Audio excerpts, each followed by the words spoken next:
Lately, in terms of hot topics, we've seen an uptick in a lot of cases involving renewable energy, mostly wind turbines and solar projects.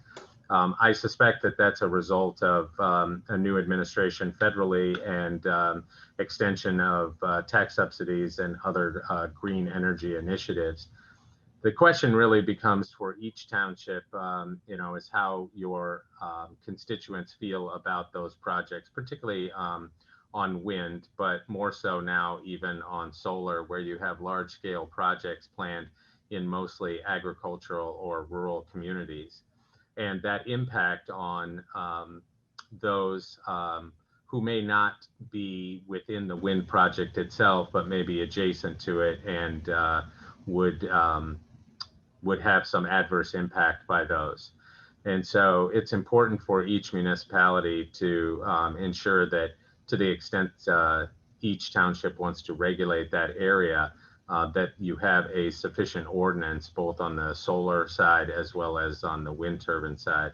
And so a lot of my practice lately has been focused on those issues for townships. I have another question that asks us to share about wind ordinances. Do townships have to allow them? So this is, we get this question often, not only about wind, but about solar as well. There's a provision under the Michigan Zoning Enabling Act that says a township may not adopt an ordinance which has the effect of prohibiting a lawful land use where there is a demonstrated need for that land use. The demonstrated need I'll talk about in a minute, but if the premise is do you have to allow them, I would say generally speaking, yes, to the extent that it's a lawful land use. That doesn't mean that you can't regulate that use. And by regulating that use, I mean draft an amendment to your zoning ordinance, which would prescribe those qualifications for that land use the way you would do with any other particular land use. What sets wind farms and wind turbines apart is the impact on the township or townships itself. So oftentimes, a wind project will involve a number of different townships spread over many square miles of rural or agricultural property within several different townships.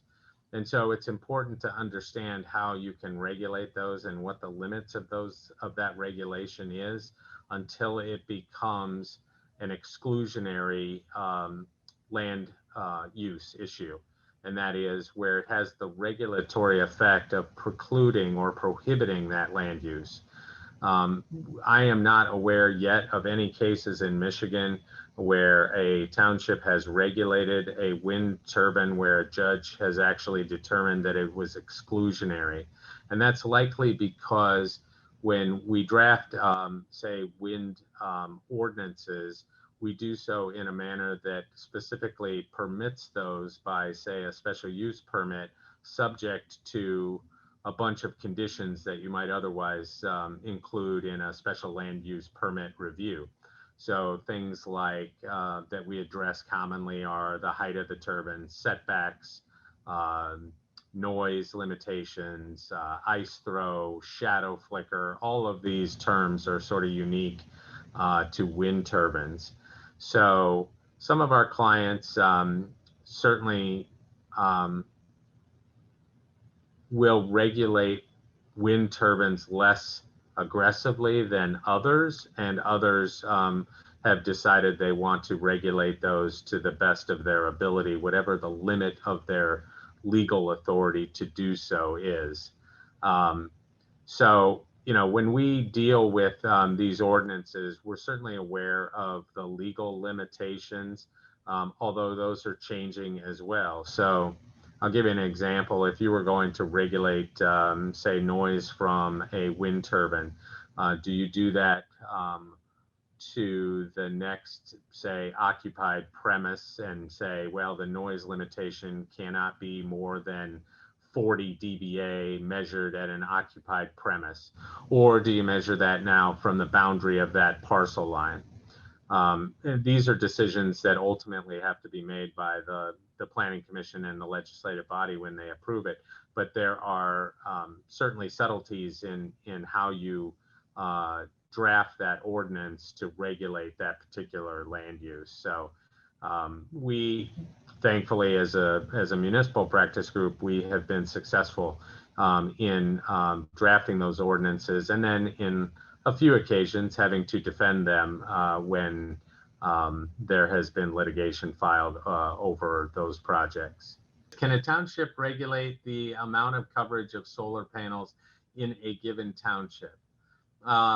I think the short answer is likely yes, that you can limit the amount of coverage the same way we limit the amount of coverage for, say, residential properties and lot coverage ratios, right?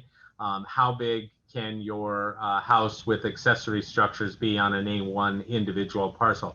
I don't see any distinction between that and limiting, say, coverage of solar panels in a given area or given project as well. So I think it can be done. I think, again, this comes down to drafting skills with this idea in mind that we want to make sure that that regulatory effect does not completely prohibit the use. But in terms of the project itself, you're not entitled to sort of unfettered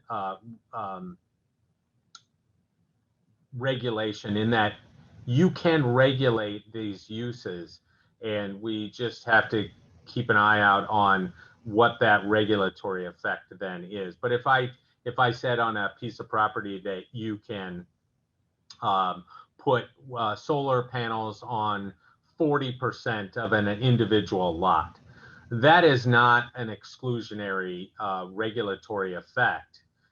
By definition, you can put that property to that use, but not all of the property. And so it's not exclusionary.